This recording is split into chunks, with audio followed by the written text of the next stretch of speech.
el canal de YouTube, quienes esperan también la enseñanza, la exhortación, lo que traigamos para compartir, debido a que el culto de oración lo reservamos de manera privada para la congregación. Pero la exhortación, la palabra o la enseñanza, queremos siempre compartirla con nuestros hermanos y son bendecidos con la palabra de Dios. Hoy vamos a estar compartiendo una enseñanza, dándole oportunidad a estos cultos de oración para que sean cultos de enseñanza en relación a temas relacionados con la vida devocional de la iglesia. ¿Qué es vida devocional? Todo lo que hace una iglesia en relación al servicio a Dios, a la adoración a Dios, a cumplir la gran comisión. La vida devocional es todo lo que hace una iglesia en cuanto a el culto. Esa es vida devocional. Hoy vamos a estar tocando un tema muy interesante para muchos, porque son temas que suelen ser sacados de contexto, y creo que vamos a poder incluso matar dos pájaros de un tiro, porque el tema de lo que se considera la blasfemia contra el Espíritu, y también aquella narrativa, aquella palabra que dio el Señor, no se puede considerar una parábola. Cuando el Señor Jesús habló del espíritu inmundo que vuelve, no se considera una parábola, sino que se considera una narrativa que tiene una proyección profética. Es posible que hoy podamos matar dos pájaros de un tiro, porque hay siempre mucha curiosidad en relación a este tema de la blasfemia contra el Espíritu, y también en el tema en relación a el espíritu inmundo que vuelve. Es el título que está registrado en Mateo capítulo 12. Puede ir ubicando su Biblia en Mateo capítulo 12. Vamos a leer acerca de la blasfemia contra el Espíritu, y vamos a leer también en el 43 más adelante. Vamos a combinar los ambos porque podemos hacer de un solo tema, de dos tópicos, un solo tema, y va a ser fácil porque Jesús está hablando en un mismo contexto.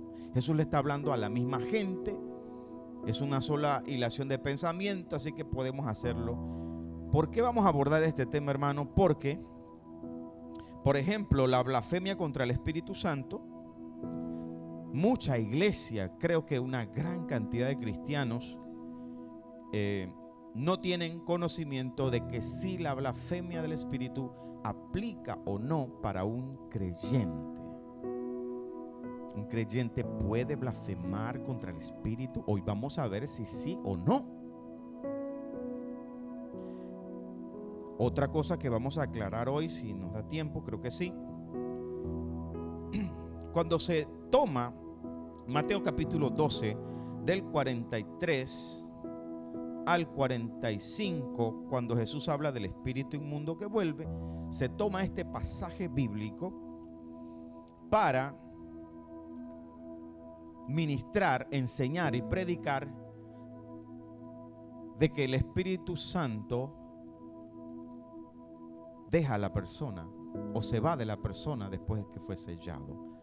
Y cuando te dicen que el Espíritu Santo se va de ti, cosa que no es correcto, no es bíblico, no es escritural, y hoy lo vamos a demostrar, el texto que más utilizan para decirte que el Espíritu Santo se va de ti, en caso tal usted se descarrea, en caso tal usted hace algo indebido, le dicen que el Espíritu Santo se va. El Espíritu Santo tiene 3 estados en el hombre, que lo establece el apóstol Pablo, los 3. Uno es el contrictar del Espíritu. No contristéis el Espíritu. 2, el apagar del Espíritu. Pablo habla de no apaguéis el Espíritu Santo. Y el tercero, que es el positivo, que es aviva el Espíritu. El Espíritu también se puede avivar. Por eso cuando Pablo le dice a Timoteo, aviva la llama del don de Dios que está en ti. El Espíritu se puede avivar, el Espíritu se puede apagar, el Espíritu se puede contristar.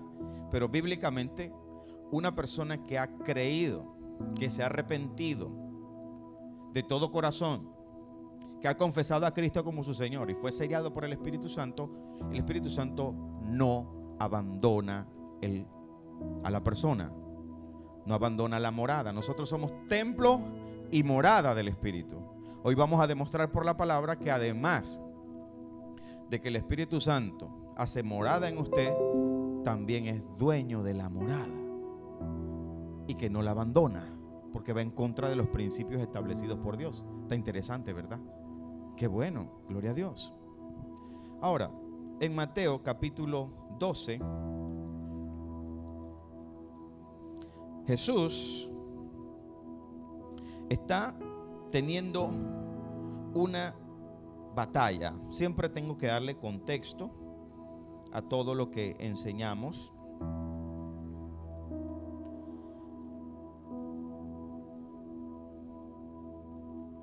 Y aquí Jesús está teniendo una batalla con los fariseos, con los saduceos, con los escribas. Y Él está respondiéndole a ellos duramente. Ellos están tratando de hacer que Jesús, a través de las preguntas que ellos le hacen, hacerlo caer, hacerlo decir algo incorrecto.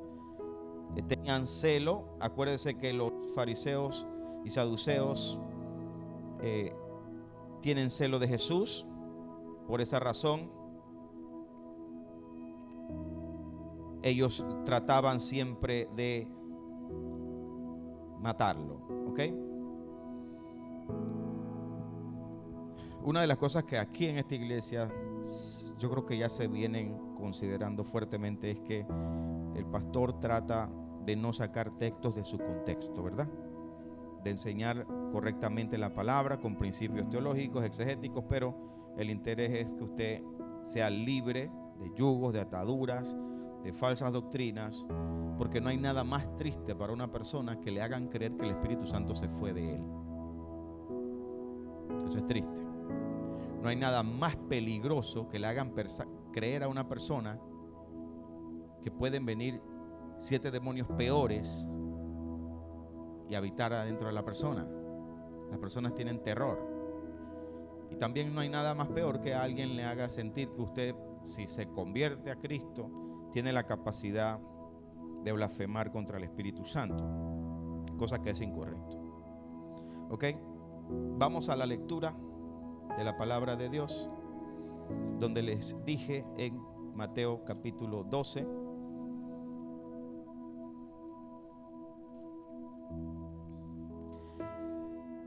Ya saben que Jesús se está enfrentando es a los fariseos, a los saduceos y a los escribas. Y en esta parte, ya entrados, como quien dice, en calor, Jesús ya bastante incómodo, por decirlo de alguna manera, está respondiéndole a ellos de manera muy fuerte. En el versículo 23 dice: entonces fue traído a él un endemoniado, ciego y mudo, y le sanó, de tal manera que el ciego y mudo veía y hablaba, y toda la gente estaba atónita y decía: ¿será este aquel hijo de David? Se preguntaban: ¿será el Mesías? 24. Mas los fariseos al oírlo decían: este no echa fuera. Mira, ahí está el celo. La gente decía: este es el Mesías. Y los fariseos responden: este no echa fuera a los demonios, sino por Belzebú, príncipe de los demonios. Sabiendo Jesús los pensamientos de ellos, les dijo: todo reino dividido contra sí mismo es asolado, y toda ciudad o casa dividida contra sí misma no permanecerá. 26. Y si Satanás echa fuera a Satanás, contra sí mismo está dividido. ¿Cómo pues permanecerá su reino? 27. Y si yo echo los demonios por Belzebú, ¿por quién lo echan vuestros hijos? Esto lo voy a explicar. Por tanto, ellos serán vuestros jueces. Pero si yo por el Espíritu de Dios echo fuera a los demonios, ciertamente ha llegado a vosotros el reino de Dios. 29. ¿Puede alguno entrar a la casa del hombre fuerte y saquear sus bienes si primero no le ata? Entonces podrá saquear su casa. Escúcheme, vamos a dejarlo hasta allí, porque el tema del hombre fuerte es un tema también que se usa mucho en oraciones, sobre todo en oraciones del tema guerra espiritual. Bien, cuando Jesús está hablando aquí, como hemos puesto un fundamento tan grande en el tema arrebatamiento de la iglesia, usted sabe que Jesús aquí no estaba hablando de la iglesia, ¿verdad? La iglesia, que era un misterio. El contexto le está hablando a fariseos, a saduceos, que no tenían la capacidad de recibir al Mesías. Sus ojos estaban velados, estaban cumpliendo la profecía en el sentido del rechazo al Mesías. Ellos escondieron, ellos no quisieron verlo, no lo pudieron recibir. En el contexto, cuando se habla de la blasfemia contra el Espíritu Santo, querido hermano, no aplica esto para la iglesia del Señor. No aplica. Jesús, número uno, no le estaba hablando a la iglesia. La iglesia era un misterio. Jesús le estaba hablando a fariseos, saduceos y escribas, con quienes tenía una acalorada, pero muy acalorada discusión. Si usted se fija en el contexto un poquito más atrás, hermanos, usted se fija, si tiene la página abierta, fíjese el versículo 13, cuando Jesús sana al hombre de la mano seca. Mateo 12:13 dice: entonces dijo a aquel hombre, extiende tu mano, y él la extendió, y le fue restaurada sana como la otra. Mire lo que dice el verso 14: y salidos los fariseos, tuvieron consejo contra Jesús para destruirlo. Hermano, esta gente no estaba jugando. Ellos no estaban jugando juegos nada más queriendo molestar a Jesús. Ellos querían literalmente destruir a Jesús. Querían destruir a Jesús. En esta misma situación, en esta misma plática que ellos siguen teniendo contra Jesús, planearon incluso matar a Jesús. Eso es lo que me enseña a mí el contexto. Planearon incluso matar a Jesús. Cuando Jesús responde acerca del espíritu inmundo que vuelve, cuando Jesús está hablando de la blasfemia contra el Espíritu Santo, la palabra que Jesús responde es que es imposible que Jesús estuviera echando fuera demonios por Belcebú. Imposible. ¿Por qué esto no aplica para la iglesia, hermanos? La blasfemia contra el Espíritu aplica para el mundo que se pierde, aplica para aquel que no ha recibido a Jesucristo como su único y suficiente Salvador. Hace poco dimos una enseñanza muy reveladora acerca del señoría de Cristo. ¿Cuántos recuerdan? Lo importante de que Él se le llame Señor Jesús, Cristo Jesús o Jesucristo. Y usted ha seguido leyendo en las cartas y en los evangelios cómo ya los apóstoles no utilizan Jesús. Y lo va a seguir viendo. En la revelación, según la primera carta a los Corintios capítulo 12, vaya conmigo, porque el consejo sale de la palabra de Dios. Llegó el muchacho. Hermanos,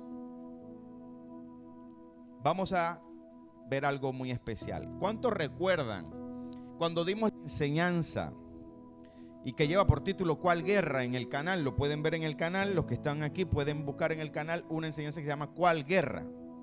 Tiene un título afuera. ¿Qué cosa no podían hacer los espíritus inmundos y qué cosas sí podían hacer? ¿Alguien se acuerda? Recordamos que los demonios podían decir Jesús, ¿verdad que sí? ¿Qué tienes contra nosotros, Jesús, Hijo del Dios Altísimo? Contra los exorcistas deambulantes que están registrados en Hechos de los Apóstoles. El demonio dijo a los exorcistas: conozco a Pablo, sé quién es Jesús y sé también quién es Pablo. ¿Quiénes sois vosotros? dijo el demonio el nombre de Jesús. Sé quién es Jesús y sé también quién es Pablo. ¿Qué dijimos que los espíritus inmundos no pueden decir? No pueden llamarle Señor. Porque llamarle Señor aplica el dominio, la autoridad que tiene Él sobre nosotros. Por eso que cuando nosotros venimos a Cristo no es solamente como Salvador, es como Señor. Él es el que gobierna nuestras vidas, Él es el que dirige nuestras vidas y sobre todo es Señor porque nos sujetamos a su palabra. Ahí es nuestro Señor, porque nos sujetamos a lo que Él dice. Si usted quiere ser ciudadano de Panamá o de cualquier lugar del mundo, usted tiene que sujetarse a la constitución de ese país. Si usted se va a un país comunista o un país árabe donde las leyes no existen, usted está clarito que allá usted va a tener un gran problema porque tiene que sujetarse a las leyes de esa ciudad. Si Cristo es nuestro Señor es porque nos sujetamos a su palabra. Él es nuestro Señor. Los demonios no se pueden sujetar a su palabra. Son enemigos de Dios. Por eso los demonios pueden llamarle Jesús, pero no le pueden llamar Señor. Y usted quiere ver eso más ampliamente, busque después en el canal la enseñanza que dimos acerca de esto. Ahora, teniendo esto como recordatorio, leamos en primera carta a los Corintios 12, 1 al 3. Dice así la escritura: en revelación por el Espíritu. Es importante que esto es revelación por el Espíritu, Nuevo Testamento, Pablo. No quiero, hermanos, que ignoréis acerca de los dones espirituales. Y en el original dice: no quiero que ignores acerca de los asuntos del Espíritu. 2. Sabéis que cuando erais gentiles se os extraviaba llevándoos como se os lleva a los ídolos mudos. 3. Por tanto, os hago saber que nadie que hable por el Espíritu de Dios llama anatema a Jesús.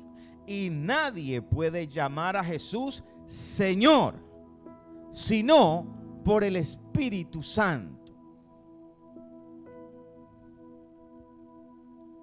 Una de las razones por las cuales los fariseos blasfemaron contra el Espíritu es porque no tenían el Espíritu, obviamente. El Espíritu Santo en nosotros no permitiría que nosotros blasfemáramos contra Él mismo. Si alguien tiene la osadía y la capacidad de blasfemar contra el Espíritu, eso es una gran señal para discernir que esa persona no tiene el Espíritu Santo. Cuando un falso profeta, un falso maestro, un falso apóstol blasfema contra el Espíritu de palabra o de obra, es cuestionable que esa persona tenga el Espíritu Santo en él haciendo morada. Porque nadie puede llamar a Jesús Señor sino por el Espíritu, y nadie, dice la palabra, nadie llama anatema a Jesús, y nadie puede llamar a Jesús Señor si no es por el Espíritu Santo. El Espíritu Santo no permitiría que usted blasfeme ni contra Él ni contra Jesús. Cuando los fariseos están acusando a Jesús y lo tienen literalmente contra las cuerdas, lo que vimos allí, porque estaban diciendo que Jesús, el milagro que acababa de hacer, lo había hecho por Belcebú. Y esta blasfemia no era contra Jesús nada más, era contra el Espíritu, porque el mismo Jesús dijo en el versículo 27: y si yo echo fuera los demonios por Belcebú, ¿por quién lo echarán sus hijos? Dije que quiero aclarar esto. Él dijo que las obras que él hace las hacía por el Espíritu. lo dice el 28 seguido. Pero si yo por el Espíritu de Dios echo fuera los demonios, ciertamente ha llegado a vosotros el reino de Dios. Es muy lamentable que las personas le digan hoy a usted, o que digan en una iglesia, que usted puede blasfemar contra el Espíritu. Y si alguien hace una blasfemia contra el Espíritu, esa persona no puede tener el Espíritu Santo. Hermano, hay mucho evangelio que se vende tan light, tan liviano, que a mí me preocupa mucho, porque hay gente que está haciendo una oración de fe sin arrepentimiento y sin sentir de verdad que están entregándose a Jesucristo. Aquí tuvimos hace poco la experiencia con nuestro hermano Josué, que está asistiendo con nosotros, que está compartiendo con nosotros, que ya le entregó su corazón a Cristo, pero él sintió en su corazón: yo quiero confesar a Cristo como mi Señor y mi Salvador. En su corazón, y ese hombre está arrepentido de todo corazón. Aquí nadie lo obligó, él dijo, él vino: pastor, yo quiero hacerlo. Ese hombre fue sellado por el Espíritu Santo. Ahí hay arrepentimiento genuino y el Espíritu Santo da testimonio. Ahora, la obra de santificación de su alma comienza en un proceso especial de parte de Dios por el Espíritu. Pero sería imposible que, si él se arrepintió de corazón, él blasfeme contra el Espíritu ahora que está lleno del Espíritu, ¿verdad? Hermanos, el Espíritu Santo en nosotros no nos llevaría a nosotros a blasfemar contra sí mismo. Cuando Jesús dijo en Mateo 12:43, cuando el espíritu inmundo, ahora sí vamos a leer más adelante, Mateo 12:43, tenga por favor presente que el Señor le sigue hablando a la misma gente. No ha dejado Jesús de responderle a las mismas personas. ¿Ok? Jesús le sigue hablando al mismo grupo. Mire que no ha parado. Si usted se fija en su Biblia, si tiene Biblia física, cuando se habla de la blasfemia contra el Espíritu Santo, la letra sigue roja, ¿verdad? Solo se interrumpe un poquito para la narrativa en el 38, cuando Mateo dice: entonces respondieron algunos de los escribas y los fariseos diciendo: maestro, deseamos ver de ti señal. Y él respondió y les dijo. Pero Jesús no ha parado. La única interrupción que tuvo Jesús de ellos fue porque Jesús le estaba diciendo cosas tan profundas que ellos no entendían, y ellos interrumpen diciendo: bueno, queremos ver señal. Y aquí es donde Jesús le suelta la palabra que se malaplica, porque se le dice a las personas con este texto que vamos a leer, no solamente le dicen que el Espíritu Santo puede abandonarte como morada, sino que pueden venir 7 espíritus peores. Hermano, escucha esto.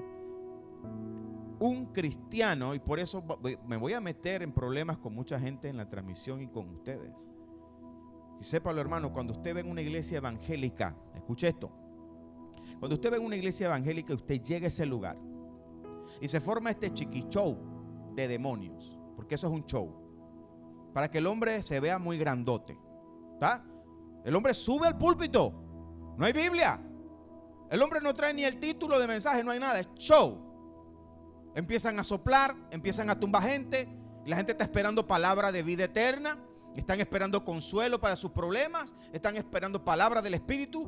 Y el gran hombre de Dios se subió a soplar gente, se subió a hacer un show, y la gente esperando. En estas iglesias, que en Panamá hay muchas, y aquí en Río Abajo hay una que es campeona en eso, es campeona, y que es muy cuestionado que ese hombre esté lleno del Espíritu Santo, porque da la impresión no de ser un hombre de Dios, parece un espiritista. Parece un espiritista, parece santero, parece hechicero. Es un hombre que se tiene que arrepentir aquí en Panamá, aquí mismo en Río Abajo, cerquita de nosotros. La palabra me dice a mí que no temas a los que pueden matar el cuerpo, sino temed a aquel que puede llevar el alma al infierno. No le tenemos miedo a los hombres en este país.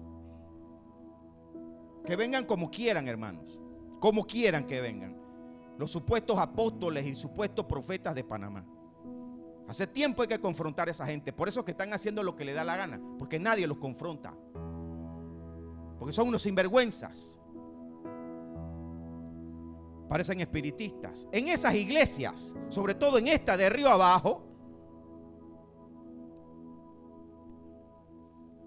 show de demonios, cristianos endemoniados, gente que se supone que su nombre está escrito en el libro de la vida, que supuestamente confesaron al Señor, endemoniados en la primera fila. Un cristiano endemoniado, eso no es bíblico. Puede haber una influencia, y la influencia puede dar toda la impresión igual a una posesión, pero no puede haber un cristiano endemoniado, hermanos.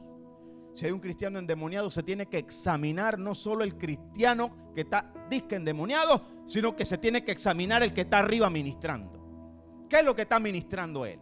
¿Qué es lo que está traspasando al pueblo de Dios? Al que hay que escudriñar bien es al hombre que está ahí ministrando. ¿Qué? ¿Ministrando qué? Están ministrando demonios. Esos hombres ministran demonios. Ministran espíritus. Por eso que la gente sale endemoniada, porque ellos ministran demonios. Porque ya vienen cargados de demonios. Hermano, estamos cogiendo los mangos bajitos con el evangelio. Hay falsos profetas infiltrados. Hombres que no tienen nada de Cristo, que son infiltrados. Satanistas, santeros, espiritistas dirigiendo iglesias grandes. Y les llaman apóstol y les hacen la reverencia. Vergüenza le tiene que dar a la gente que todavía no abren los ojos a la verdad de Dios. Ya da vergüenza. La gente le gusta eso. Santo Jehová, ¿qué pasó aquí? Pastor, siga el mensaje, por favor. Cálmese, pastor. Es que no me han dado agua, hermano. Así hay agua, así hay agua. Santo Jehová. Pastor, sigue el mensaje. No le Santo Jehová. El celo, hermano, es celo. Celo santo.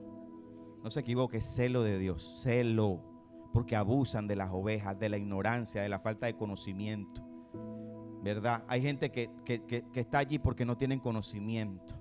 Hay unos que les gusta ahí la idolatría y ahí, papá, mamá, el ídolo ahí. Pero hay gente que no tiene conocimiento y hay que orar por esa gente. Hoy vamos a orar por ellos, ¿verdad? Vamos a orar por esa gente hoy. Vamos a incluirlo en nuestras oraciones. Cuando se lee Mateo 12:43, lo usan para decir que un cristiano puede estar endemoniado y que después se le meten 7 más. Vamos a leer para que el consejo salga de la palabra. 12:43. Cuando el espíritu inmundo sale del hombre, anda por lugares secos buscando reposo y no halla.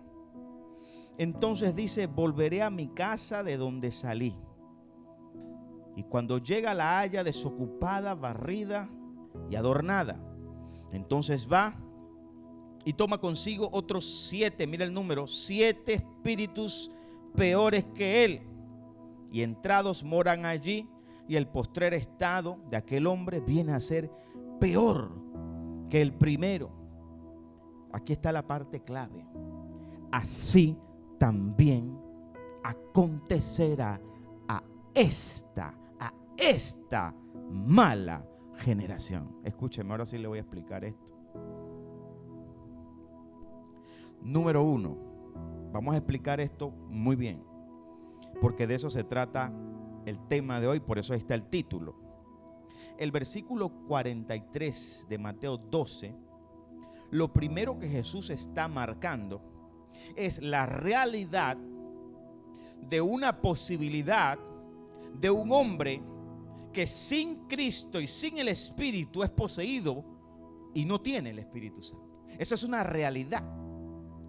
Lo que Jesús está diciendo en el 43, cuando el espíritu inmundo de un demonio sale del hombre, anda por lugares secos buscando reposo y no lo halla, entonces dice: volveré a mi casa de donde salí, y cuando llega la halla desocupada, barrida. Esto es una realidad de lo que ocurre cuando una persona que no tiene a Cristo, que no tiene el Espíritu, cómo tratan los demonios con esa persona. Esa es una verdad.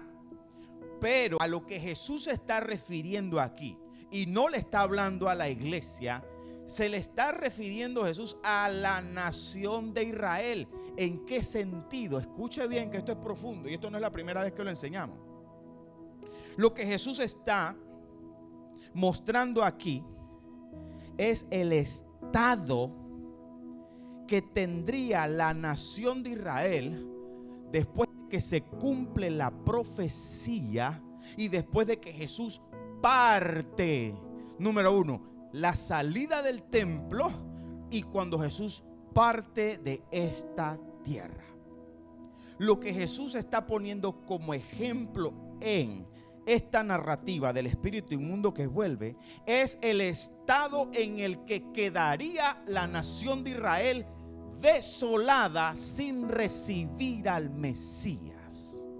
Los 7 años que usted logró ver tiene relación con los 7 años de tribulación y gran tribulación que tendrá el mundo y la nación de Israel que atravesar. Por eso él habla de 7 espíritus peores. Los 7 espíritus tienen relación con el peor tiempo que vivirá la nación de Israel atravesando la gran tribulación. No crea que Jesús habló de 7 demonios porque nada más habían 7. ¿Cuántos habían en el Gadareno? El Señor le preguntó y dijo: Legión me llamo porque somos muchos. ¿Sabe cuánto contemplaba una legión de soldados romanos? Miles. Jesús no usa 7 porque nada más son 7. Lo que Jesús está aplicando aquí son los 7 años del peor tiempo que deberá vivir esa generación mala y perversa de los judíos. Escuche, pastor, usted esto me lo tiene que demostrar. Claro que sí. El simbolismo que tiene la narrativa del espíritu inmundo que vuelve, repito porque vamos a tener una lectura. Cuando Jesús sale del templo,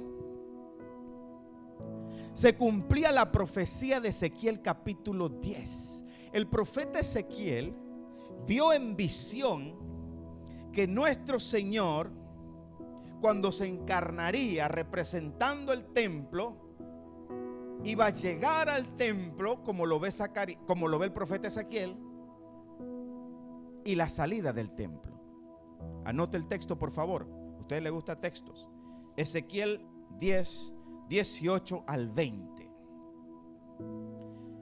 Póngaselo Tito ahí a la gente que ya me dieron ganas de leerlo. ¿Quién en esta iglesia se lee Biblia? Ezequiel 10, 18 al 20. Lo tenemos. Entonces, la gloria de Jehová se elevó de encima del umbral de la casa. Esta casa de la que se está refiriendo aquí, Ezequiel, es la gloria, es Cristo. La casa sería el templo de Herodes, el segundo templo. Por eso que el profeta ve que la gloria de Jehová se elevó de encima del umbral de la casa y se puso sobre los querubines. Escuche, lo lea después en su casa. Tenga presente que la gloria de Jehová es el Mesías. Por eso que en Ageo capítulo 2 verso 9 dice que la gloria postrera de esta casa será mayor que la primera. ¿Sabe por qué utilizan los predicadores de la prosperidad este versículo? Para decir que vienen días grandes como ahorita. Ahorita el asunto que hay en el arte y oficio, ¿para qué? ¿Para qué es? ¿Para la gloria de Dios? Eso no es para la gloria de Dios. Eso es para los políticos. Eso es para recoger ofrenda. Eso no es para la gloria de Dios. Esa es la ofrenda más grande que se recoge ahí en el año. La organización que tiene esa gente para recoger la ofrenda ahí.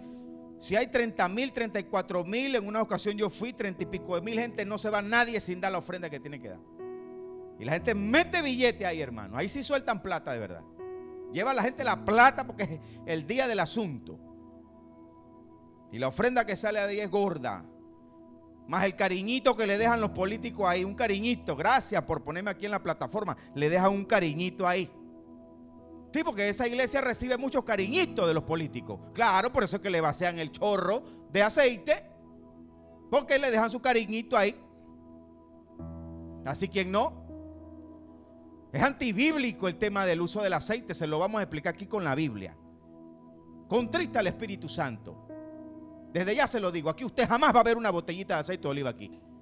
Ofenda al Espíritu Santo. Y se lo voy a demostrar por la palabra de Dios. Nunca lo va a ver.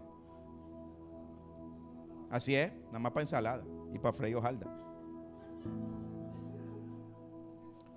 Sí, hermano. Mire, hermano, yo no le voy a bajar. El que se queda con nosotros se queda por convicción. No le vamos a bajar. Vamos a hacer la iglesia diferente, la iglesia remanente. Aleluya. ¿Cuántos quieren seguir con nosotros?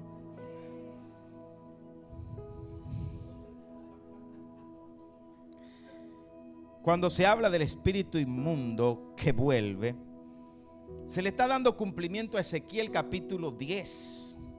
Se le está dando cumplimiento a Zacarías capítulo 4, verso 7 en adelante. Zacarías 4, 7 dice la Biblia: ¿quién eres tú, oh gran monte, delante de Zorobabel? Serás reducido a llanura. Y esto es lo que aparece aquí mismo en Zacarías 14, porque en Zacarías 14 se habla de que cuando el Mesías regrese en gloria, toque el monte de los olivos. Ese monte de los olivos se va a partir en cruz, en dos, y se va a reducir a llanura. Lo que está diciendo Zacarías en el capítulo 4, versículo 7, es lo que él mismo continúa diciendo en el 14. ¿Quién eres tú, oh gran monte, delante de Zorobabel? Serás reducido a llanura, y sacarás la primera piedra con aclamaciones de gracia, gracia a ella. Vino palabra de Jehová a mí diciendo: las manos de Zorobabel echarán el cimiento de esta casa, y sus manos la acabarán, y conocerás que Jehová de los ejércitos me envió a vosotros. Verso 10. Porque los que menospreciaron el día de las pequeñeces, y esto se está refiriendo a la humildad con la que vino el Mesías, se alegrarán y verán la plomada en la mano de Zorobabel. Estos 7 son los ojos de Jehová que recorren toda la tierra. Escuche, Zorobabel fue un sumo sacerdote que participa juntamente con Esdras y Nehemías y la ayuda del gran emperador Ciro, después de Darío, después de Jerjes, Altajerjes. Zorobabel es el sumo sacerdote, el levita, en los días de Ageo, que Dios utiliza para restaurar la adoración y el altar. Este sumo sacerdote que participa en la restauración del segundo templo, el que construyó Ciro, un templo pequeño que no era ni cerca del original de Salomón. Este es Zorobabel. Pero cuando Zacarías 4, 7, 10 está hablando de Zorobabel, no está hablando de ese Zorobabel. Se está refiriendo al Mesías. Nuestro Señor es el verdadero Zorobabel. ¿Por qué? Porque es el que reconstruye el templo. ¿Cuál templo? El templo en él, el templo que nos representa a nosotros. Él es la cabeza y nosotros somos el cuerpo de Cristo. Jesús dijo: yo voy a reconstruir el templo en 3 días, y los fariseos no entendían. Este Zorobabel de Zacarías 4, del 7 al 10, no se está hablando del Zorobabel que reconstruye ese templo en los días de Ciro. Zacarías apunta al Mesías, el verdadero reconstructor del verdadero templo de Dios, porque la iglesia y Cristo y la iglesia somos el tercer verdadero templo. No hay más templo. No hay más templo. Se le revela a la gente el tabernáculo de Moisés, el del Padre, el de Salomón, el de David, mejor dicho, el del Hijo, y nosotros el del Espíritu Santo. No hay más. El tabernáculo de Moisés representa el del Padre, el templo de Salomón representa el del Hijo, y nosotros representamos el templo y la morada del Espíritu Santo. Cada uno tiene uno, no hay más. ¿Por qué es importante que yo le lea esto? Porque cuando en el verso 9 dice, fíjese lo que dice el verso 9, Zacarías 4:9. Póngaselo en la pantalla, hermano. La palabra que le vino al profeta Zacarías es esta: las manos de Zorobabel echarán el cimiento de esta casa y sus manos la acabarán. Es decir, él lo va a derribar y él lo va a construir. ¿Quién fue que determinó la destrucción del segundo templo? Jesús. Mateo capítulo 24 versículos 1 y 2. De cierto os digo que no quedará piedra sobre piedra que no sea derribada. Y esas palabras las dijo Jesús frente al monte, desde el monte de los olivos, mirando hacia Jerusalén, mirando hacia el templo. ¿Por qué me tengo que ir a Zacarías, a Ageo, a Ezequiel? Sí, hermano, aquí se lee Biblia porque se le da contexto a las cosas. Había profecía bíblica que se le tendría que dar cumplimiento. El Señor llegaría, se encarnaría. El profeta Ezequiel registra en profecía la entrada del Mesías al templo y la salida del Mesías del templo. La salida del Mesías del templo, según Mateo capítulo 23, ya lo vimos en Lucas 13, ¿verdad? Mire cómo aparece en Mateo capítulo 23. Sí, hermano, en esta iglesia es alimento. Mateo 23, 37 de Mateo.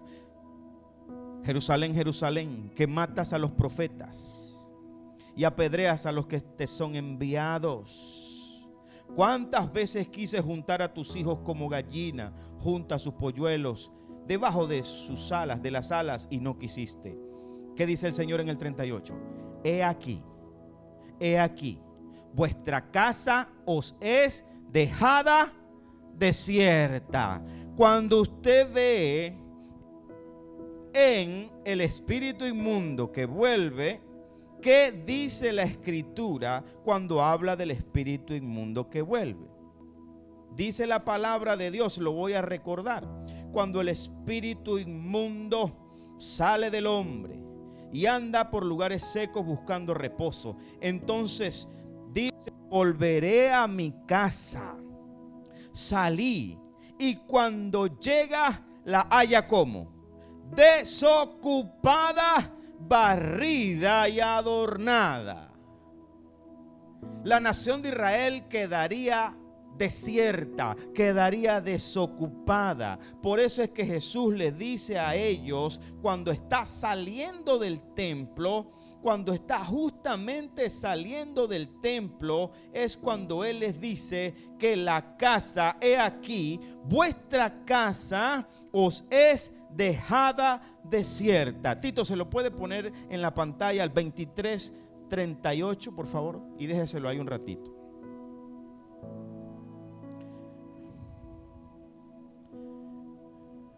¿Qué dice Mateo 24:1?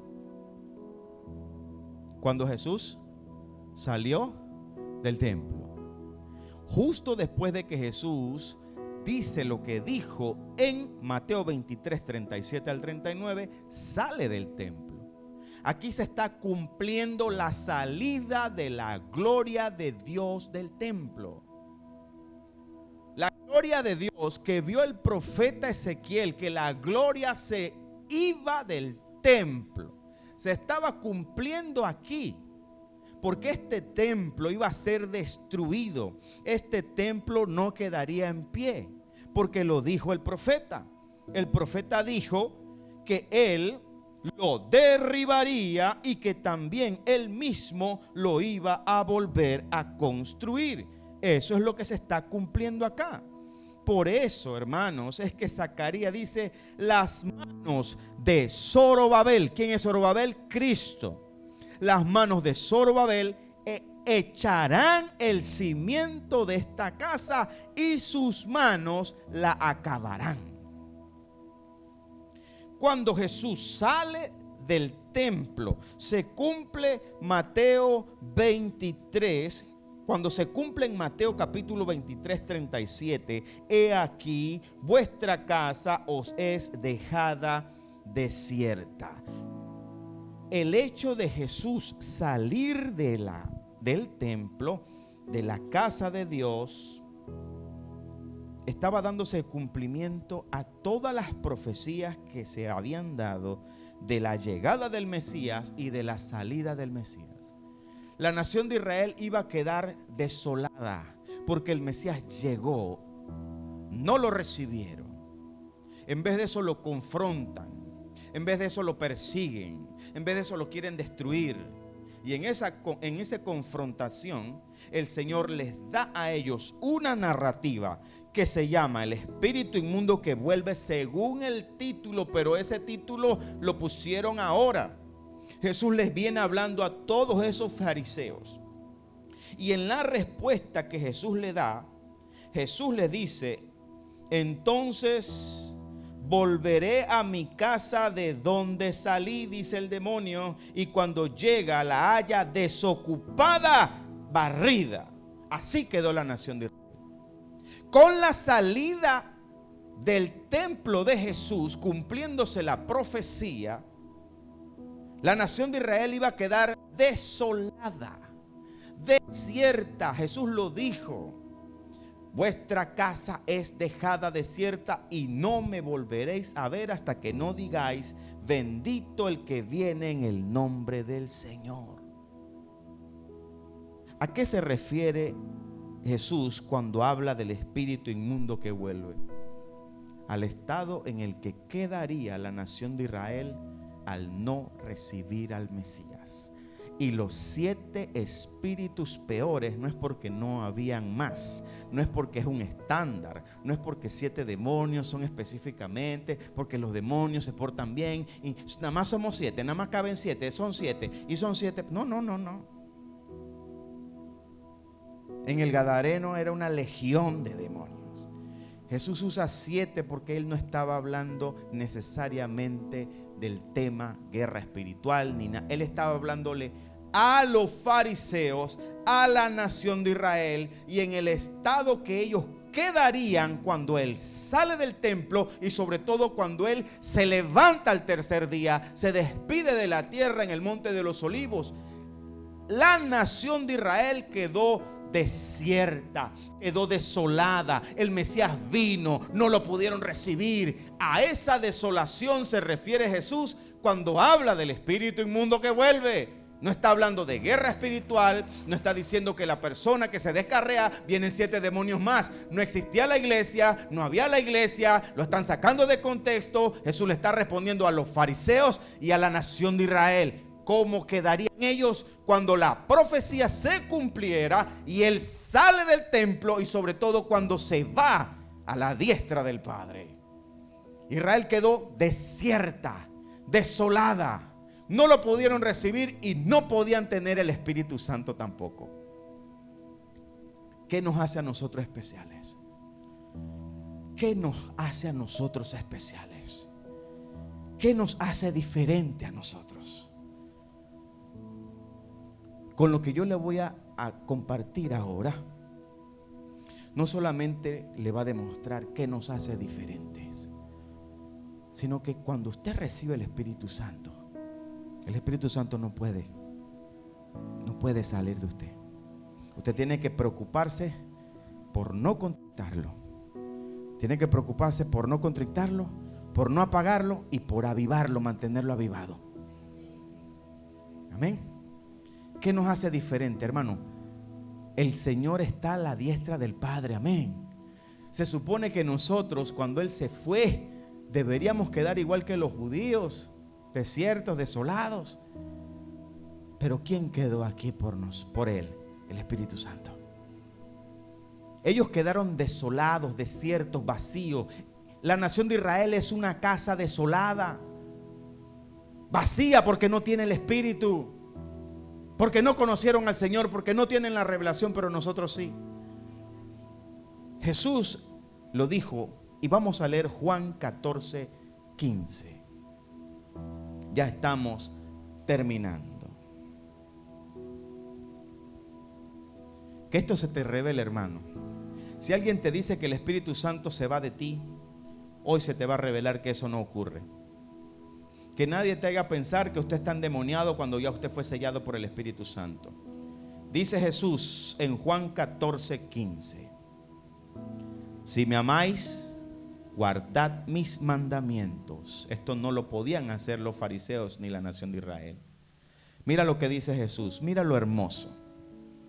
No solo lo pidió, no, Él no hizo una petición de que papá, dice el Señor, y yo rogaré al Padre y os dará otro, porque Él fue el consolador de los apóstoles. Ellos no estaban desiertos ni desolados, no. Y os dará otro consolador para que esté con vosotros un ratito. Ahí dice un ratito, un mes, 1000 añitos, vamos, 1000 años y ya. Hasta el 2000, nada más, hasta el año 2000. A ver, déjame ver. Para que esté con vosotros para siempre. ¿Sabe quién dijo que iba a estar contigo para siempre? El Señor. Él no se va. Seguimos leyendo. El Espíritu de verdad, el cual el mundo no puede recibir porque no le ve ni le conoce, pero vosotros le conocéis porque mora en vosotros y está en vosotros. No os dejaré huérfanos. Aleluya. La orfandad es el estado más duro que puede tener un ser humano. Solo aquellos hermanos quienes tuvieron que crecer sin un papá, sin una mamá, saben lo duro que es no tener esa figura materna o paterna al lado. Sí.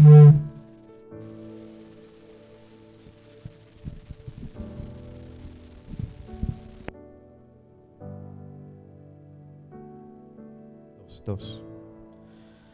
Solamente alguien que no ha crecido con su padre o su madre sabe lo que significa eso. Pero hay alguien que sabe eso más que tú. Dios. Dios sabe lo duro que hubiera sido para nosotros terminar como la nación de Israel. La nación de Israel terminó desolada, desierta, barrida. Cuando el Señor le está hablando a la nación de Israel acerca del espíritu inmundo que vuelve, y dice el Señor acerca de esa condición, que cuando llega la haya desocupada y barrida, ese es el estado en el que iba a quedar Israel sin la paternidad de Dios que tú y yo tenemos.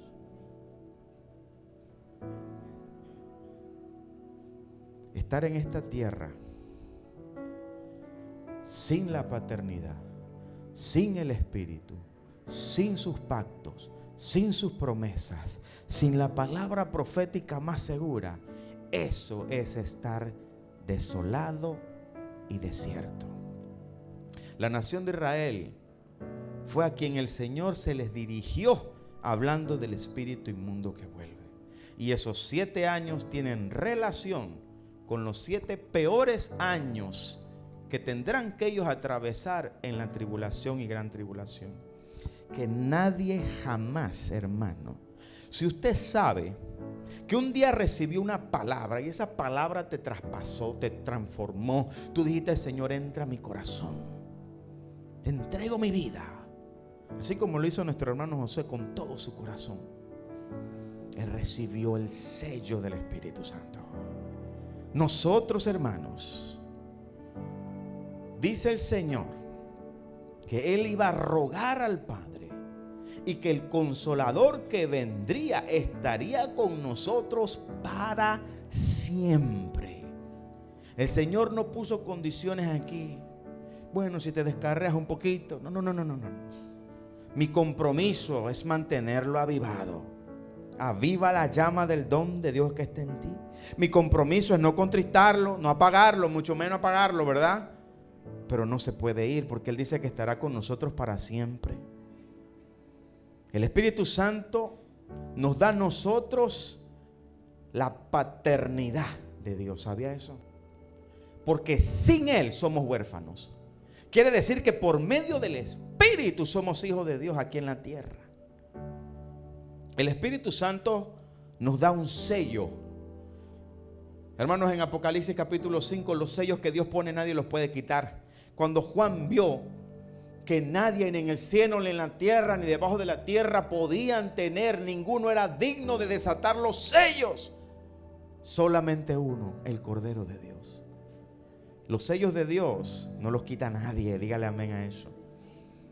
Lea conmigo Efesios 1:13. Tenemos dos textos que leer para que el consejo salga de la palabra. Vamos a ver Efesios 1:13 y primera de Juan 2:27. Efesios 1:13 dice: en Él también vosotros, habiendo oído la palabra de verdad, como usted la escuchó, y el evangelio de vuestra salvación, y habiendo creído en Él, fuisteis sellados con el Espíritu Santo de la promesa, que es las arras o garantías de nuestra herencia. ¿Hasta cuándo? ¿Hasta cuándo? ¿Hasta cuándo? Hasta la redención de la posición adquirida para alabanza de su gloria. Eso es decir, que somos sellados por el Espíritu hasta que el Espíritu nos entregue como la novia al Señor. Cuando dice el Señor hasta la redención de la posesión adquirida, es hasta que nuestra redención se complete en la resurrección y en el arrebatamiento. Y hasta la posesión adquirida es hasta que el Espíritu Santo personalmente nos entregue al Señor. ¿Sabe cuándo el Espíritu Santo te va a soltar? Te lo voy a decir: cuando te deje en las manos de Jesucristo. De mano a mano. De mano a mano. El Espíritu Santo solo te va a soltar cuando tú estés en el reino de los cielos, en las manos de Jesús. Nunca te va a dejar, porque se tiene que cumplir que Él estará con nosotros hasta el fin, y que será nuestro sello hasta la redención de la posesión adquirida. Y el último texto para darle con todo a esto y que nadie lo engañe, hermano. Juan, primera carta de Juan 2:27.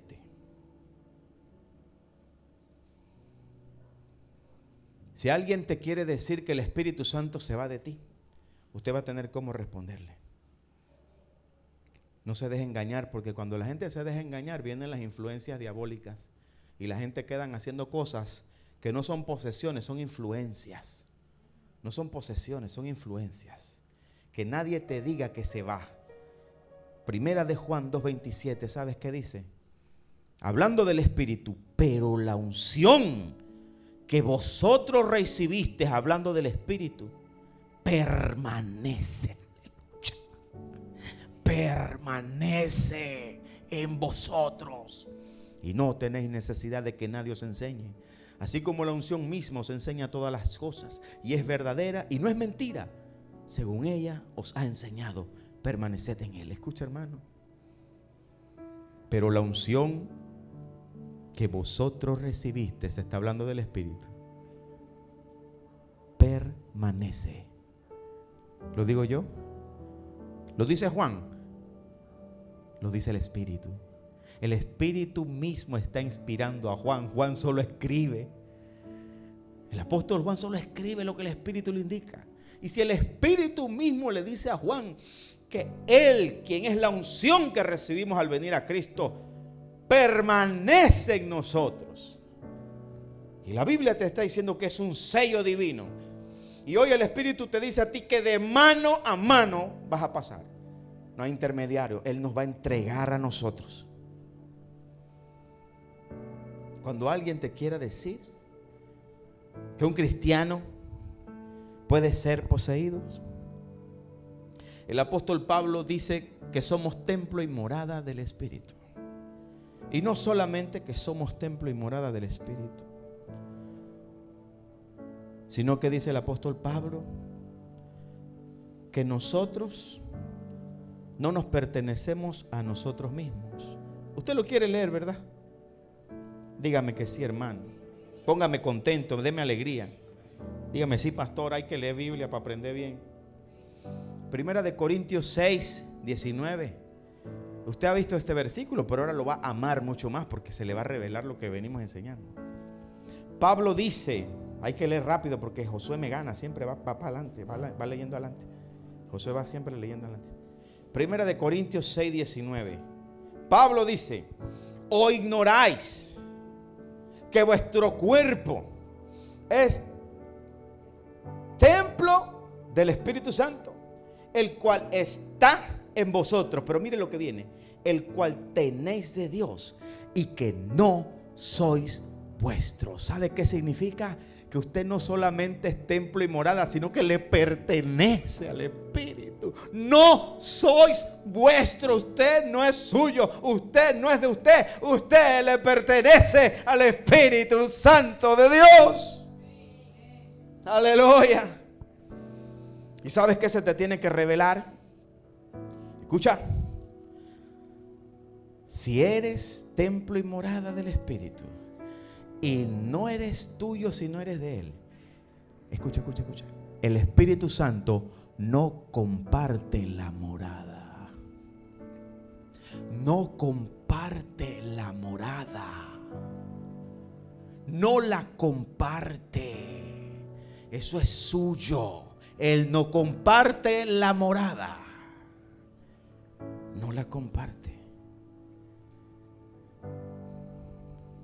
Si el Espíritu Santo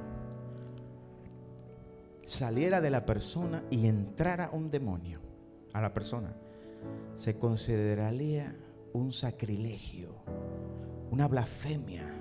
Sería como un sacrificio inmundo en el lugar santísimo. Y Dios no va a permitir eso. ¿Usted se imagina la blasfemia que es? Que el Espíritu Santo, que es Dios, es que la gente pone en el paralelo el Espíritu Santo, que es Dios, con un espíritu, con un demonio. Los ponen como en paralelo, como que compiten. Imagínese usted, recibes el Espíritu Santo, es el sello, es el dueño de la morada, es el que está habitando en ti, y te descarriaste un momentito, cometiste un pecado, te descarriaste.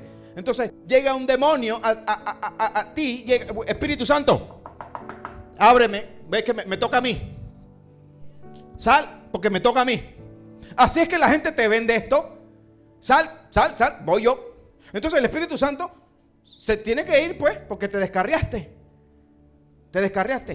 Si te descarriaste, lo contristaste, lo puedes estar apagando, pero lo puedes avivar en el nombre de Jesús. Entonces, ok, te reconciliaste con el Señor. Ya, tuviste descarriado 15 días, un mes, te descarriaste. Vienes a la iglesia. Llegas ahí, pastor, me quiero reconciliar con el Señor. Vamos a orar por ti. Bueno, entonces viene el Espíritu Santo, se estira. Demonio, bueno, me toca a mí. Para afuera, pues. Ya. El hombre se reconcilió. Dame chance, pues. Voy para adentro, pues. ¿Usted cree que eso es bíblico? ¿Usted cree que el Espíritu Santo anda en ese relajo? Dice, permiso, me toca a mí. Se descarrió de nuevo, me reconcilio, de nuevo me descarrió. Y entra y sale, ¿qué es eso? ¿Qué es eso? Eso te venden en las iglesias. Eso te venden en las iglesias para que dependas del hombre. A ellos les conviene que tú creas que tú necesitas del gran hombre de Dios para que te saque el demonio y venga el Espíritu Santo de nuevo.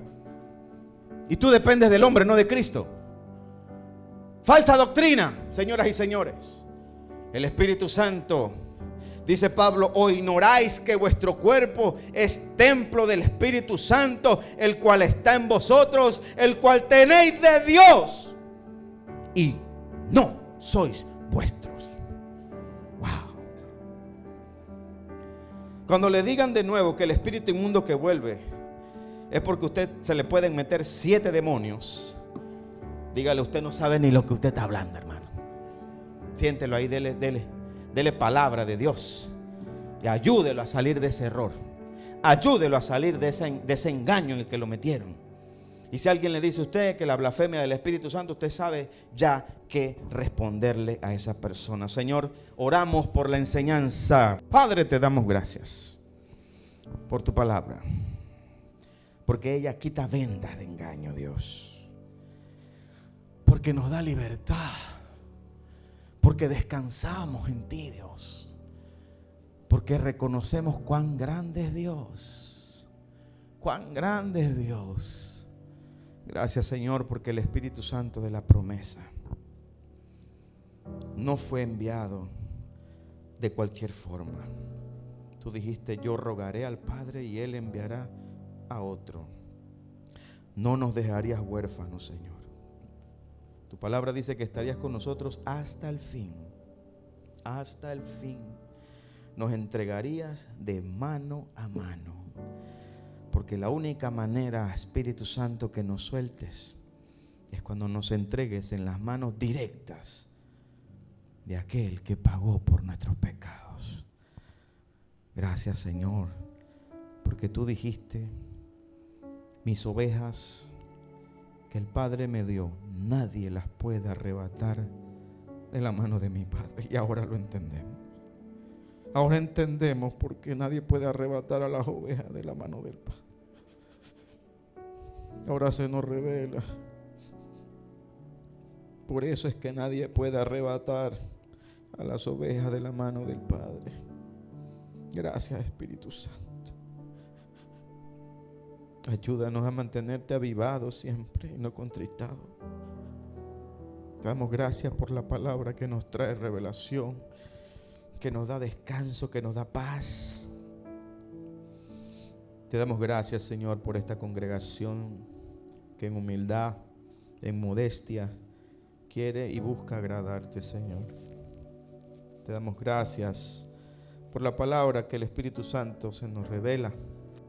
Gracias, Señor, por lo que ha hecho en la vida de cada uno de nuestros hermanos. Esto te lo decimos en el nombre de Jesús. Amén y amén. Gracias a todos nuestros amados hermanos que desde la transmisión estuvieron con nosotros. Espero que la transmisión haya sido buena y que no haya habido ninguna situación para que no se hayan perdido de nada. Controles me dice que sí. Todos nuestros hermanos, no importa de qué lugar usted se conecta, desde Panamá, desde Venezuela, saludamos a nuestros hermanos de Argentina. Hay muchos hermanos de Argentina que están con nosotros ahora por las redes sociales. Ahora me apareció un informe de YouTube donde la mayoría de las personas que ven nuestras enseñanzas por el canal son de Estados Unidos. Segundo lugar, Argentina. Tercer lugar, México, hermanos. Nos están viendo de México. Santo el Señor. Así que saludamos a todos nuestros hermanos desde Estados Unidos, de Argentina. Muchos de ellos son amigos y seguidores del pastor Darío Vidal. Saludamos hasta la Argentina al pastor Darío Vidal y a todos los que han venido recomendados a este ministerio por parte del pastor Darío Vidal. Saludamos también a nuestros hermanos de aquí de Panamá, los hermanos también que se conectan desde las provincias. Hay gente en Santiago, en Bocas del Toro, en Chiriquí, y todos los hermanos que no han podido hoy venir, los saludamos desde este lugar. Nos despedimos desde este lugar de la transmisión. Que el Señor les bendiga. Nos vemos el jueves con la parte final de la enseñanza, el arrebatamiento de la iglesia. Que el Señor les bendiga. Gloria a Dios.